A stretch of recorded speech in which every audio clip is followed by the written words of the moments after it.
ظاہرین غالب آ گئے۔ اب صحیح شکل میں غرض میں آپ دیکھتے ہیں دنیا میں سب سے زیادہ کرسچین ہے، عیسیٰ علیہ السلام کے پیرو سب سے زیادہ تعداد ہے، تو فرمایا کہاں گیا وہ ظلموں سے؟ تو اللہ رب العالمین فرماتے ہیں تم مدد کرو اللہ کی، اللہ محتاج نہیں، وہ سب کچھ خود کر سکتا تھا، مگر اس نے خود یہ پسند کیا کہ انسانوں کی زندگی میں جبر نہیں کرنا، ان کو منوا کر قائل کر کے دین کی طرف لانا۔ اس دین کے کام میں مسلمانوں کا کام ہے جٹ جائیں، تم میرے مددگار بن جاؤ۔ تو رسول اللہ علیہ السلام کا اللہ نے حوالہ دیا کہ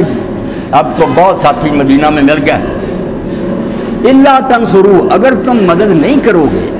تو کیا کام رک جائے گا؟ فقد نصرہ اللہ اخرجہ الذین کفروا ثانی اثنین،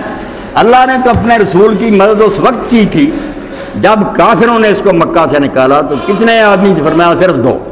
ایک آپ تھے اور ایک ابو بکر تھے رضی اللہ تعالیٰ عنہ، غار میں تھے اور دروازے پر کافر آ گئے۔ حضرت ابو بکر رضی اللہ عنہ نے کہا یا رسول اللہ صرف اتنی دیر باقی ہے کہ اگر یہ جوکر دیکھ لیں تو ہم نظر آ جائیں گے۔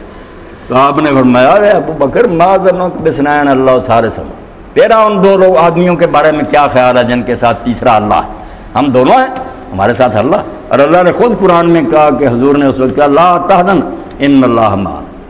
اس لیے ہم جو غم میں پڑ جاتے ہیں سارے پھنسے ہوئے پریشانی، یہ تو دور ہی پریشانیوں کا، اچھا بلا آدمی بھی خوشحال بھی جائیں اس کو ٹٹولیں دکھوں سے بھرا ہوا۔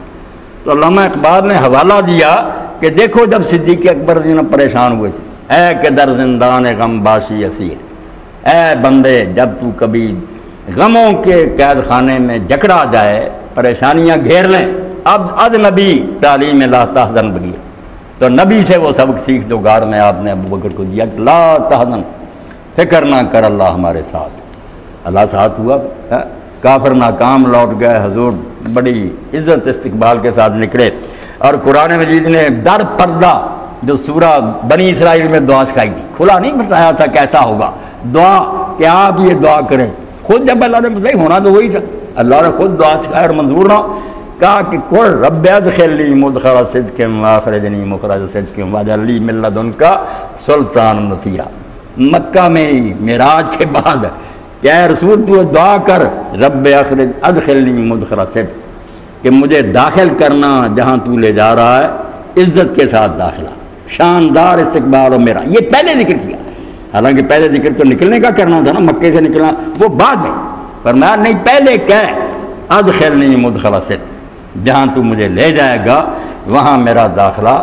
شوکت کے ساتھ، احترام کے ساتھ، واخرجنی مخرج صدق، اور مکہ سے نکالے تو بے آبرو ہو کر نہیں، ذلیل و رسوا، یہاں یہ عزت کے ساتھ نکال، واجعل لی من لدنک سلطان